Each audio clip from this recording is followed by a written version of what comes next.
Good morning, everybody. This is Rushali Singh, your economics teacher. I hope you all are doing great. So, students, in today's class, we will discuss about few questions which I have given you in your previous class. So, let's start. Let's discuss question number 1. ये सारे question मैंने ऐसे random ले लिए हैं. मैंने जितने भी आपको दिए थे उसमें से जो ऐसे क्वेश्चंस मैंने उठाए हैं, लिए हैं जो थोड़े से अलग दिख रहे थे, जिनमें आपको प्रॉब्लम हो सकती है. और बाकी तो सारे क्वेश्चन सिमिलर ही थे ऑलमोस्ट, और उन सभी को बहुत ही ईज़िली आप फॉर्मूले पे रख के कर सकते हैं. लेकिन एक अंडरस्टैंडिंग डेवलप करने के लिए मैं 4 क्वेश्चंस आपको करके उनको फॉर्म्स आपको समझाऊंगी कि कैसे ये क्वेश्चंस को न्यूमेरिकल्स में आपको जो फॉर्मूला है उसमें आपको वैल्यूज़ कैसे पुट ऑन करनी है. So question number first. If the real GDP is rupees 520 and nominal GDP is rupees 650, calculate the price index and base is equals to 100. तो हमें क्या कैलकुलेट करना है? Price index. ओके, तो price index का हम फॉर्मूला लिखेंगे. Price index is equals to nominal GDP upon real GDP into 100. 100 into ये कहाँ से आया? जो हमारा बेस है दैट इज़ 100. वो क्वेश्चन में दिया हुआ है हमें बेस की बेस 100 है, और ऑलमोस्ट हमेशा ही बेस 100 मान दिया होता है. अगर आपको कभी क्वेश्चन में बेस नहीं दिया हुआ है तो वो 100 आप मान के चलेंगे कि वो 100 ही है. ठीक है, और हमेशा क्वेश्चन में बेस आपको दिया ही रहेगा, ऐसा कभी रेयरली होगा कि ना दिया हो. सो नॉमिनल जीडीपी के जहाँ हमने देखा nominal GDP upon real GDP into 100 है, तो नॉमिनल जीडीपी पे हम नॉमिनल जीडीपी की वैल्यू पुट करेंगे that is 650 upon real GDP that is 520 into 100. जब हम इसका कैलकुलेशन करेंगे और डिवाइड करेंगे, मल्टीप्लिकेशन करेंगे, तो हमारा आंसर आ जाएगा 125. ठीक. Now next question. If real GDP is rupees 200 and price index with base is equals to 100 is 110, calculate nominal GDP. देखिए क्या रियल जीडीपी दी हुई है, प्राइस इंडेक्स कितना दिया हुआ है? इज़ 110. और आपको कंफ्यूज करने के लिए उसने विथ बेस 100 करके प्राइस इंडेक्स के बगल में कॉलम में दे दिया है कि आपको लगे कि ब्रैकेट में दे दिया है कि आपको लगे कि प्राइस इंडेक्स जो है 100 है, बट नहीं, प्राइस इंडेक्स कितना है? 110 है. Calculate nominal GDP. ठीक है, तो मैंने आपको बताया था अगर आपने एक फार्मूला याद कर लिया तो आप सारे फार्मूले क्रॉस मल्टीप्लिकेशन से बना सकते हैं. नॉमिनल जीडीपी करना है हमें, तो nominal GDP is equals to real GDP into price index upon 100. हम वैल्यूज़ को पुट ऑन कर देंगे. रियल जीडीपी कितना है हमारा? 200 है. प्राइस इंडेक्स कितना है हमारा? 110 है. उसके बाद हमारा बेस कितना है? That is 100. तो हम जब इसको मल्टीप्लिकेशन और डिवाइड करेंगे तो हमें क्या मिल जाएगा? 220.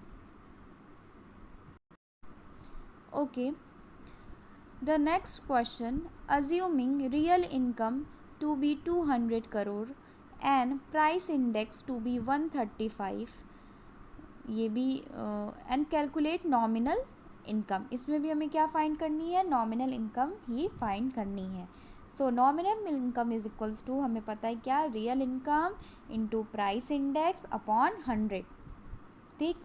देखिए इस क्वेश्चन में हमें बेस नहीं दिया हुआ है, बट हमें बेस को क्या मान के चलना है? 100. हमें बेस हमारा जो होता है वो 100 होता है. तो रियल इनकम कितनी हो गई हमारी? रियल इनकम 200 है. प्राइस इंडेक्स कितना था? 135 अपॉन 100. हमने फिर से मल्टीप्लिकेशन और डिवाइड फॉलो करके जो है हमारा आंसर कितना आ गया? 270. Now the fourth question is if the nominal gross domestic product is rupees 4400 and price index is equals to 110, और ब्रैकेट में क्या दिया हुआ है? बेस हमारा 100 दिया हुआ है.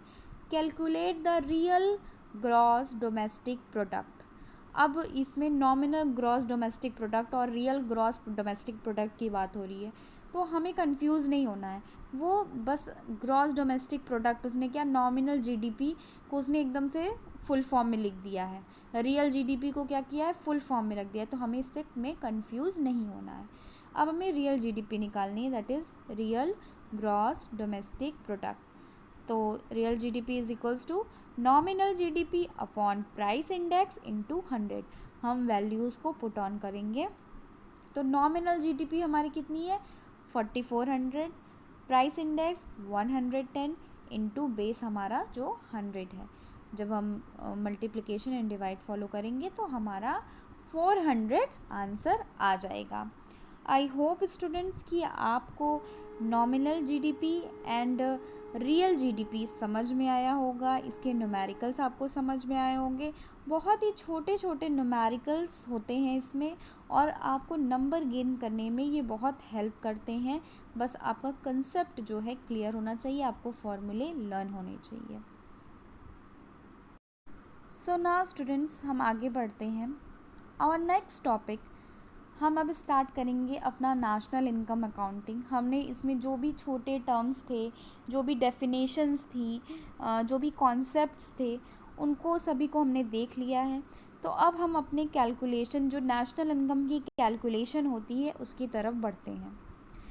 तो फर्स्ट मेथड जो हम नेशनल इनकम के कैलकुलेशन के लिए सीखेंगे, that is income method. Now income method में हमें इसकी माइनर डिटेल्स को समझना है, ये क्या होता है ये समझना है, इसके फॉर्मूले समझने हैं, और प्रिकॉशंस को समझना है कि नेशनल इनकम जब हम इनकम मेथड से निकालेंगे तो हमें किन किन बातों पे ध्यान देना होगा। So students, let's start our income method. Income method is that method which measures national income in terms of payments made in form of wages, rent, interest and profit. ठीक, इनकम मेथड क्या है, ऐसा method है national income का जो हम किन term में मेजर करते हैं, जो हमने पेमेंट्स की हैं किन्हें, in the form of wages, rent, interest and profit. और हमें पेमेंट किसे की होगी, वो तो आपको पता है, land, labour, capital and entrepreneurship को। So what are factor income? Factor income are earned incomes, transfer payments are unearned. ये हमने टॉपिक पढ़ा था कि फैक्टर इनकम क्या होती है, वो अर्निंग होती है, वो आपने कमाई हुई आपकी इनकम होती है, वो आप उसे आपने कमाया हुआ होता है, मतलब आपने अपनी सर्विसेज दी हैं और उसके बदले आपने पेमेंट ली है। ठीक है, जैसे लैंड जो है, लैंड की सर्विस से उसको लैंड को क्या मिलता है, रेंट मिलता है। लेबर अपनी सर्विस दे रहा है तो उसको क्या मिलते हैं, वेजेस मिलते हैं। ठीक है, उसके बाद कैपिटल हम दे रहे हैं तो उसके बदले हमें क्या मिलता है, इंटरेस्ट मिलता है। और एंटरप्रेन्योर जो रहता है वो अपनी स्किल्स दे रहा है तो उसके बदले उसे क्या मिलता है, प्रॉफिट मिलता है। तो ऐसी इनकम जो अर्नड है, जिसे कमाया गया है, कोई सर्विस दे के जिसे हासिल किया गया है, दैट इज़ हमारी क्या है, वो फैक्टर इनकम है। और ट्रांसफ़र पेमेंट क्या है, अनअर्नड है। क्यों? क्योंकि ये गिफ्ट्स होते हैं, ये जो है हमें चैरिटी के रूप में मिले होते हैं, गिफ्ट्स के रूप में मिले होते हैं, या हेल्प के रूप में मिले होते हैं। हमने उन्हें कमाया नहीं होता, ये हमें ऐसे ही प्रोवाइड हुए होते हैं। ये ट्रांसफ़र अर्निंग जो होती है हमारी, जो वो बाहर से कहीं आप गए, किसी ने आपको गिफ्ट कर दिया है, कहीं आपको चैरिटी से कुछ मिला है, तो ऐसी इनकम जो आपने अर्न नहीं की है। Factor income are rewards for rendering factor services, जो हम बात कर चुके हैं। Transfer payments are just one sided payment, no service is rendered in return for transfer payments. कोई सर्विस जो है रेंडर नहीं की गई है ट्रांसफ़र पेमेंट्स में, वो क्या, बस पेमेंट आपको मिल गई है। और पेमेंट कैसी होती हैं, वो आपको कोई हेल्प मिली है, कोई चैरिटी मिली है, कोई गिफ्ट्स मिले हैं, ये सब डायरेक्ट क्या है, ट्रांसफ़र पेमेंट्स है, कि एक जगह से पैसा दूसरी जगह ट्रांसफ़र हो गया और आपने उसके लिए कोई सर्विस नहीं दी है। लेकिन फैक्टर इनकम क्या है, वो कमाई हुई पेमेंट है। क्यों? क्योंकि हम जो है अपनी जो सर्विस दे रहे हैं और उसके बदले हमें पेमेंट मिल रही है। The income method add up all income earned by factor of production within a country in a given period time। जितनी भी फैक्टर ऑफ प्रोडक्शन है हमारी कंट्री में, वो एक गिवन पीरियड ऑफ टाइम में जो भी इनकम कर रहे हैं उन सबको हम ऐड करके इनकम मेथड से नेशनल इनकम को कैलकुलेट करते हैं। हम क्या करते हैं कि जो भी ये फैक्टर ऑफ प्रोडक्शन है, land, labour, capital and entrepreneurship, ठीक है, उनके द्वारा जो पेमेंट रिसीव की गई है वो क्या होगा, वेजेस हो गया, रेंट हो गया, इंटरेस्ट हो गया, प्रॉफिट हो गया है। ये जो पूरे साल में हमारी कंट्री में अर्न किया गया है, इन सब को हम जोड़ देंगे तो हमें नेशनल इनकम मिल जाएगी।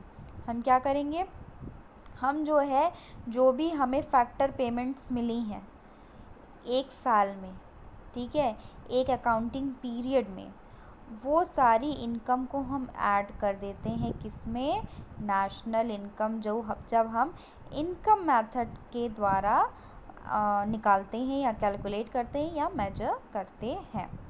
तो income method adds up all income earned by the factor of production with in a country in a given time period.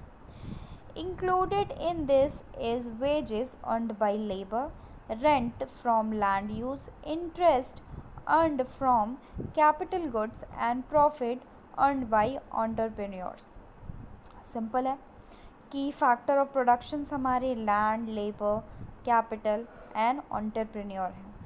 तो वो क्या, इनकी पेमेंट्स क्या बनेंगी, वही वेजेस, रेंट, इंटरेस्ट, प्रॉफिट, यही जो पेमेंट्स है इनको हम ऐड करेंगे और हमें क्या मिल जाएगा, हमारा नेशनल इनकम मिलेगा। When we add up all these level of income, we arrive at national income, which when adjusted for depreciation and other things become equivalent to GDP। जब इन सारी चीज़ों को हम ऐड कर देते हैं और भी जो भी एडजस्टमेंट करने हैं वो कर देते हैं, डेप्रिसिएशन को एडजस्ट कर देते हैं, तो हमें क्या मिल जाता है, हमें मिल जाती है जीडीपी।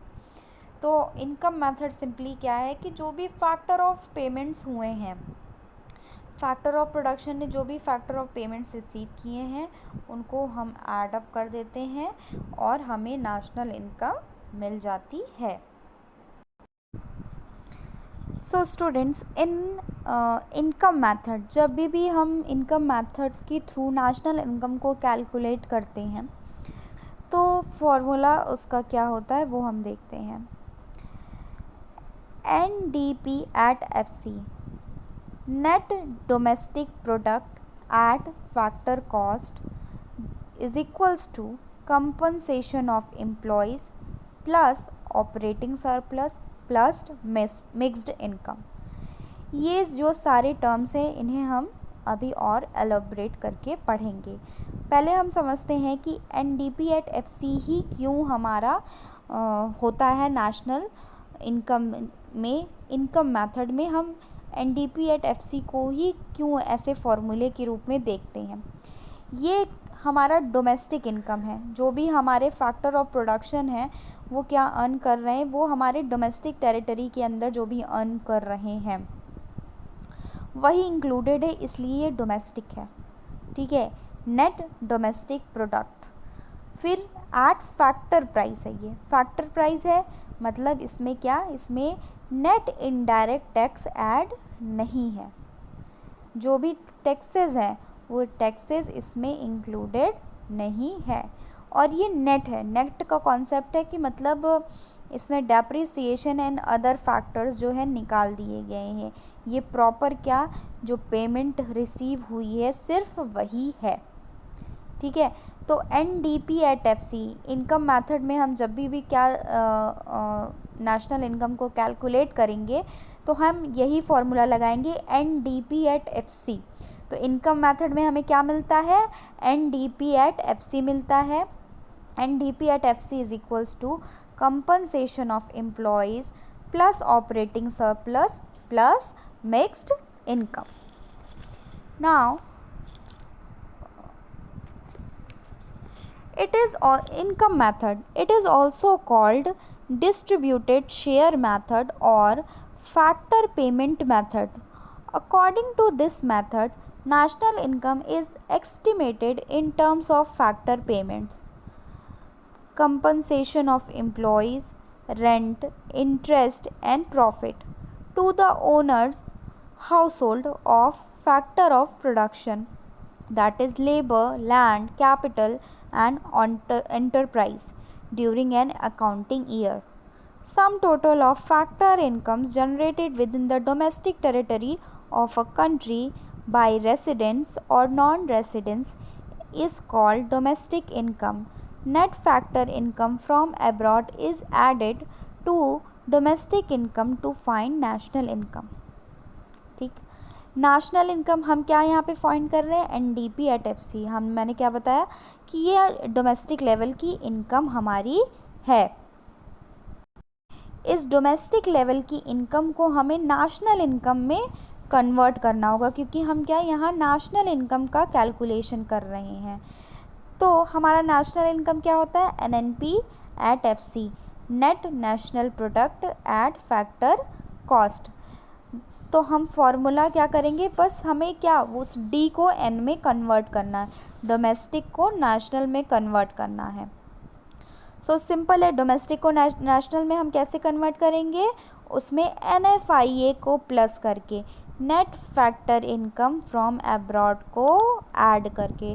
हम सभी को पता है कि net factor income from abroad क्या है, कि जो भी हमने अब्रॉड में पेमेंट की है माइनस जो भी हमें रिसीव हुई है पेमेंट अब्रॉड से, माइनस जो भी पेमेंट हमने मेक की है क्या अब्रॉड को, दैट इज़ एनएफआईए. जो पेमेंट हमने रिसीव की है माइनस जो पेमेंट हमने की है अब्रॉड से, वो क्या है, वो डिफरेंस क्या है हमारा, एनएफआईए है, नेट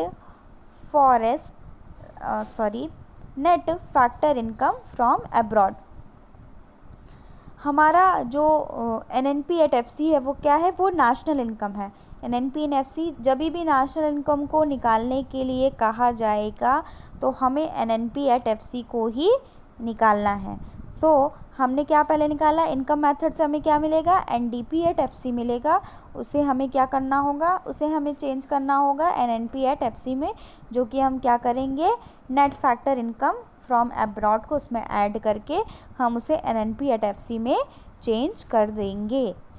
अब हमारा इनकम मेथड आप सभी को पता चल गया. इसको क्या बोलें, डिस्ट्रीब्यूटेड शेयर मेथड या फिर फैक्टर पेमेंट मेथड भी कहते हैं. इसमें जो भी हमारे फैक्टर ऑफ प्रोडक्शन होते हैं उनकी जो फैक्टर पेमेंट्स होती हैं उनको हम सम टोटल करके एक ईयर का, जो हमारा एक पूरा अकाउंटिंग ईयर का है, उसको हम ऐड करके नेशनल इनकम को जनरेट करते हैं.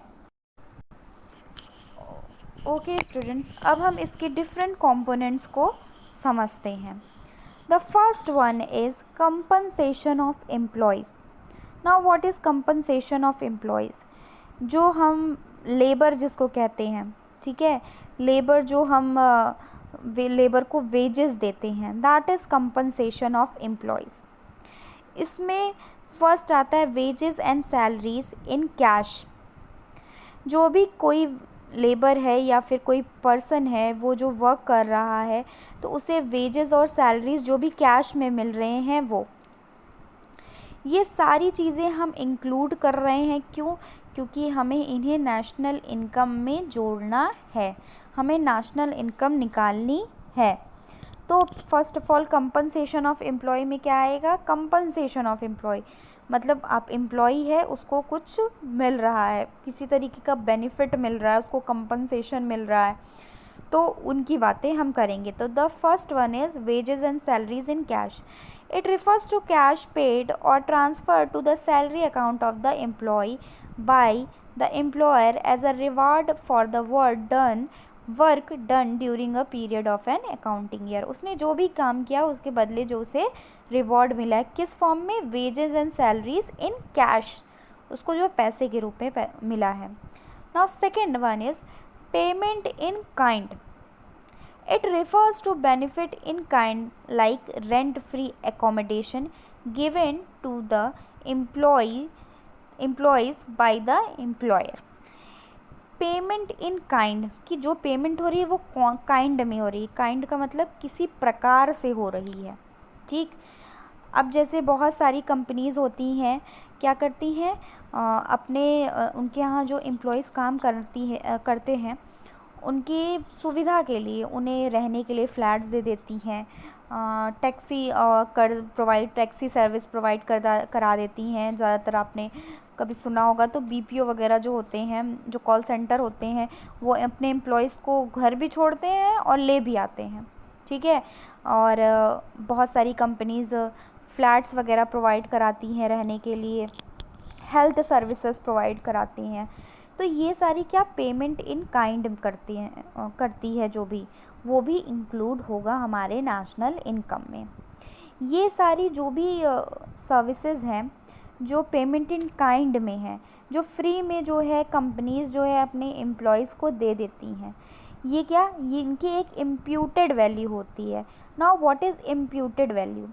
जो भी हाउस है या जो भी हेल्थ सर्विस प्रोवाइड करा रही है कंपनी आपको, या जो भी कैब आपके लिए आने जाने के लिए फ्री में भेजती है, इनकी एक इम्प्यूटेड वैल्यू होती है। Now what is imputed value?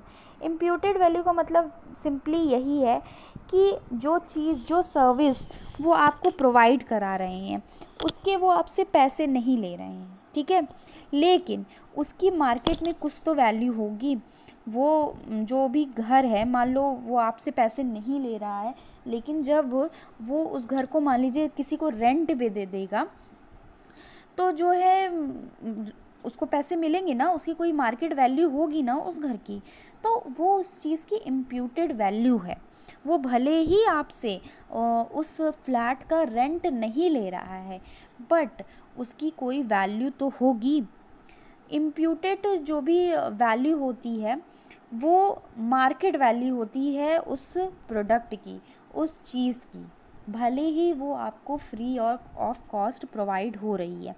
वो रेंट जो उसने फ्लैट तो रहने के लिए दे दिया है, लेकिन वो फ्लैट के पैसे नहीं ले रहा है।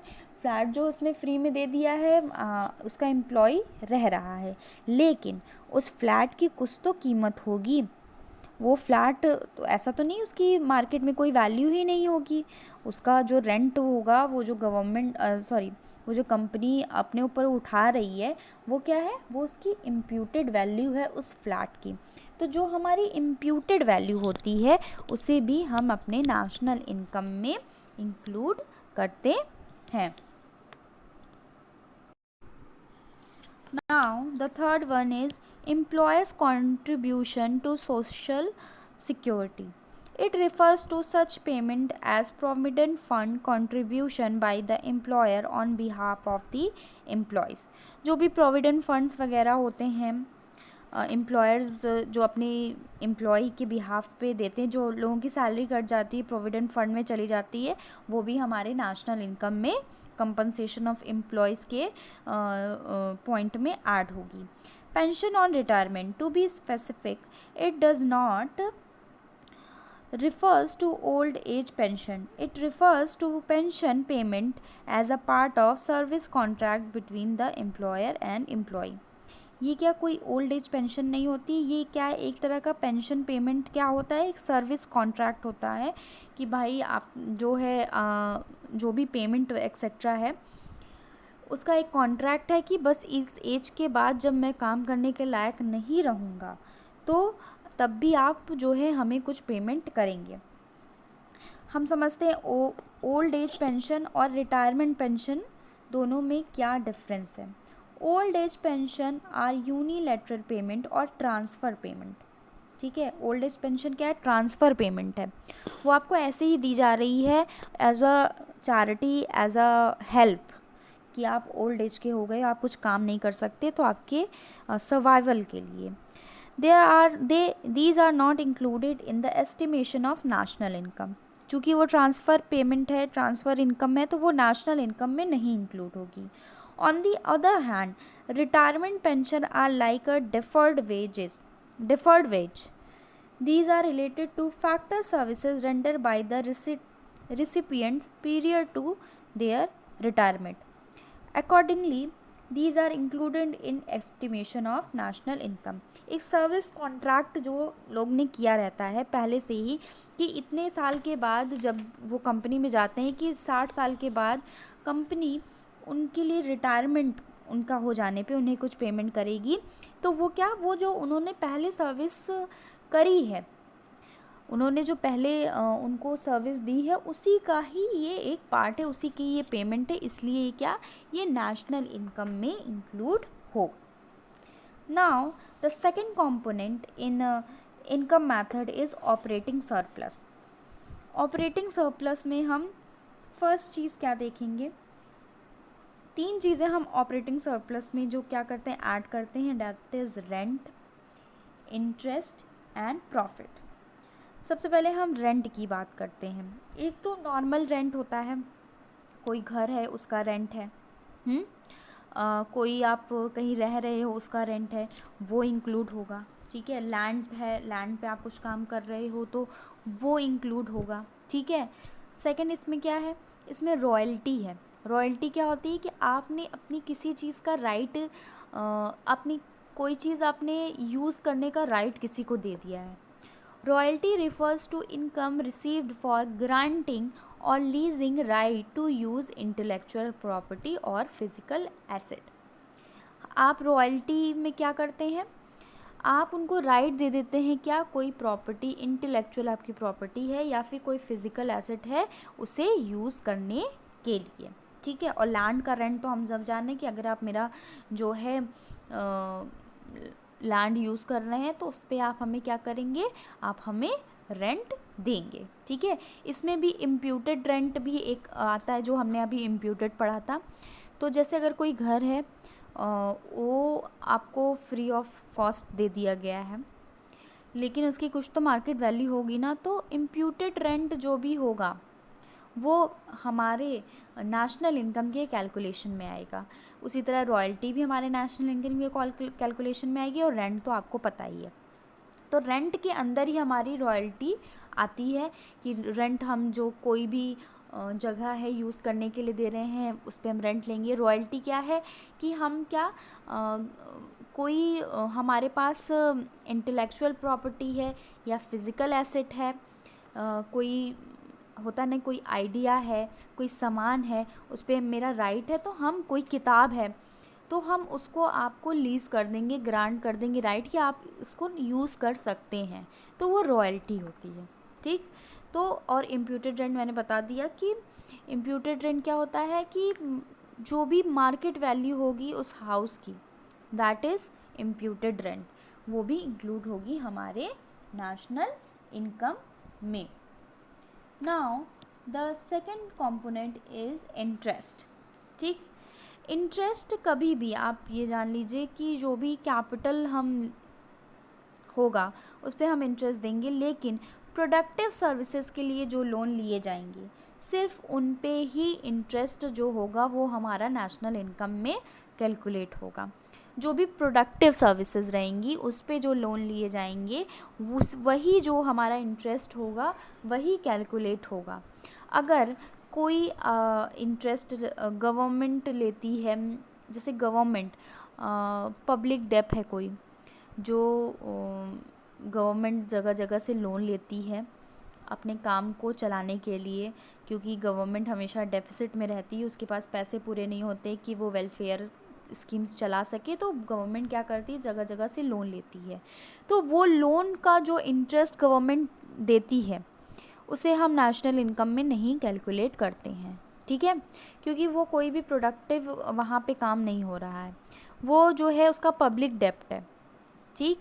उसने जो है क्या बोलते हैं अपने डिफरेंट काम करने के लिए जो सोशल वेलफेयर के उसके काम होते हैं उसे करने के लिए लोन लिया था, जिसका वो पेमेंट कर रही है इंटरेस्ट, उसे हम नहीं ऐड करेंगे। और हम क्या नहीं ऐड करेंगे कि कभी भी जो कोई कंज्यूमर है वो जो इंटरेस्ट दे रहा है किस लिए, अपने पर्सनल कंजम्पशन के लिए, उसने अपने पर्सनल कंजम्पशन के लिए लोन लिया और उस पर वो इंटरेस्ट दे रहा है, उसे भी हम इंटरेस्ट में नहीं ऐड करेंगे, ठीक है। और क्या, interest paid by one firm to another, कोई फर्म है जो एक फर्म दूसरे फर्म को इंटरेस्ट दे रही है, लोन लिया है उसने, उस पर उसको इंटरेस्ट दे रही है, वो भी इंक्लूड नहीं होगा। तो क्या इंक्लूड होगा, जो प्रोडक्टिव सर्विसेज के लिए हमारे जो है लोन लिया जाएगा, सिर्फ वही लोन हमारा, वही इंटरेस्ट हमारा जो क्या होगा, ऐड होगा। प्रोडक्टिव सर्विसेज मतलब प्रोडक्शन से रिलेटेड सर्विसेज जो रहेंगी, जो आगे वैल्यू एडिशन करेंगी, ये सारी जो भी काम होंगे उस पे जो हम लोन लेंगे उस पे हमें क्या मिलेगा, इंटरेस्ट मिलेगा। Now the next component is profit. Profit में फर्स्ट आता है dividend, that part of the profit which is distributed among the holders. It is also called distributed profit. Distributed profit है क्या, डिविडेंड को डिस्ट्रीब्यूटेड प्रॉफिट कहते हैं। क्यों, क्योंकि ये शेयर होल्डर्स को मिलता है, जब वो कंपनी में शेयर होल्डिंग रहती है उनकी, कंपनी के छोटे छोटे शेयर्स होते हैं, उस लोग उन शेयर्स को ख़रीदते हैं। क्यों खरीदते हैं, प्रॉफिट मोटिव के लिए ख़रीदते हैं। तो जब कंपनी को फ़ायदा होती है तो जो ये शेयर होल्डर्स रहते हैं, जो जिन्होंने अपना पैसा कंपनी में लगाया रहता है, तो इनको क्या मिलता है, प्रॉफिट मिलता है, उसको कहते हैं dividend. Now the second is corporate profit tax, that part of the profit which is paid to the government by way of profit tax। जो कॉरपोरेशन जो अपने प्रॉफिट का टैक्स पे करता है, कॉरपोरेशन जो भी टैक्स पे करता है वो क्या है, वो भी हमारा प्रॉफिट में इंक्लूड होगा और हमारे नेशनल इनकम में इंक्लूड होगा। ठीक है।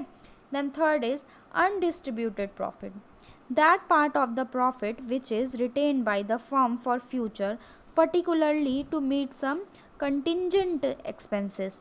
It is also called corporate saving or undistributed profit.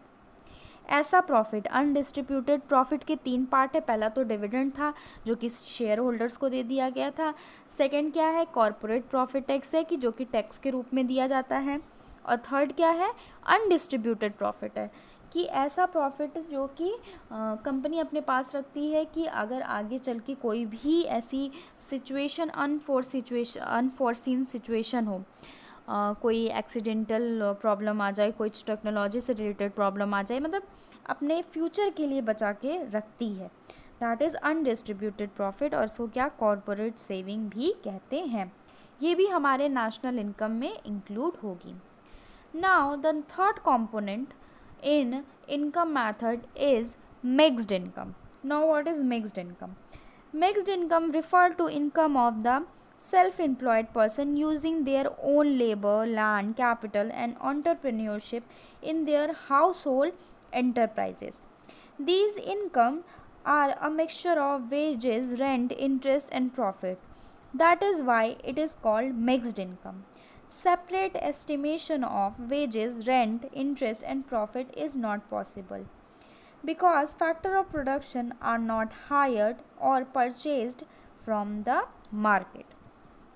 अब मिक्स्ड इनकम क्या होती है कि एक ही पर्सन है, वो सेल्फ एम्प्लॉयड पर्सन है, वो किसी और के यहाँ काम नहीं कर रहा है, वो खुद से काम कर रहा है। आप बिजनेसमैन वगैरह का एग्जाम्पल ले सकते हैं, वो अपना ही लेबर यूज़ कर रहा है, अपना लैंड यूज़ कर रहा है, अपना कैपिटल यूज़ कर रहा है और वो खुद वो एंटरप्राइज चला रहा है या फिर वो खुद वो एंटरप्रेन्योर है। तो वो सारी पेमेंट वो खुद ही रिसीव कर रहा है, तो इसलिए ये मिक्स्ड इनकम है क्योंकि ये सारी इनकम उसको साथ में ही आ रही है और इस इनकम को सेपरेट करना पॉसिबल नहीं है। जैसे हम फार्मर का एग्जाम्पल लेते हैं, बहुत ही सिंपल एग्जाम्पल है फार्मर का। फार्मर क्या है, वो अपना ही लैंड यूज़ कर रहा है जिस पे उसको रेंट मिलेगा। ठीक है, वो खुद उसी लैंड पे काम कर रहा है जिसका वो वेज लेगा। ठीक है, वो पैसा भी अपना ही लगा रहा है। ठीक है, तो उसका कैपिटल लग रहा है तो इंटरेस्ट भी उससे ही मिलेगा। और क्या, वो खुद एंटरप्रेन्योर है। ठीक है, वो खुद ले जाके अपना सामान जो है मार्केट में बेच रहा है तो प्रॉफिट भी उसे ही मिल रहा है। ऐसे क्या, वो सेल्फ एम्प्लॉयड है, उसके पास जो भी इनकम के कई सोर्स हैं। ठीक है, तो मतलब फार्मर का तो एग्जाम्पल एक ऐसा है, लेकिन जो सेल्फ एम्प्लॉयड पर्सन है, जैसे एक इंसान है, उसके कई बिजनेस हैं, वो कई काम कर रहा है। जैसे एक वकील है, ठीक है, वो वकालत से भी काम कर अपना उसके पास पैसा आ रहा है, उसके पास घर भी उसने दे रखा है अपना रेंट पे, ठीक है, उसकी कोई दुकान भी है चल रही है, तो उसके पास कई सोर्सेज हैं इनकम के। और क्या, वो सेल्फ एम्प्लॉयड है, वो किसी और क्या काम नहीं कर रहा है। ऐसे ही एक डॉक्टर है, उसकी खुद की क्लिनिक है, उसके घर में उसकी खुद की क्लिनिक है, ठीक है, वो घर का जो रेंट है वो भी उसका खुद का है, उसने जो कैपिटल लगाया वो भी उसके पास आ रहा है, उसने जो वो अपने ही क्लिनिक में काम कर रहा है तो वेजेस भी उसको मिल रहे हैं, और वो पूरा क्लिनिक का जो भी वो देख रहा है, तो वो एंटरप्रेन्योर भी है वहाँ पे, जिसके लिए उसे प्रॉफिट मिल रहा है, ठीक है। तो मिक्स्ड इनकम का कॉन्सेप्ट यही है कि मिक्स्ड इनकम क्या, सेल्फ एम्प्लॉयड पर्सन वो है के लिए है, जो कि क्या, जिसकी कई सोर्स ऑफ इनकम है, उसको कई जगह से इनकम मिल रही है, ठीक है, और इन इनकम्स को हम सेपरेट नहीं कर सकते हैं, लेकिन इन सब को हमें क्या, नेशनल इनकम में इंक्लूड करना है। तो हम इन सारी चीज़ों को एडिशन करके क्या करेंगे, अपने नेशनल इनकम को जनरेट करेंगे।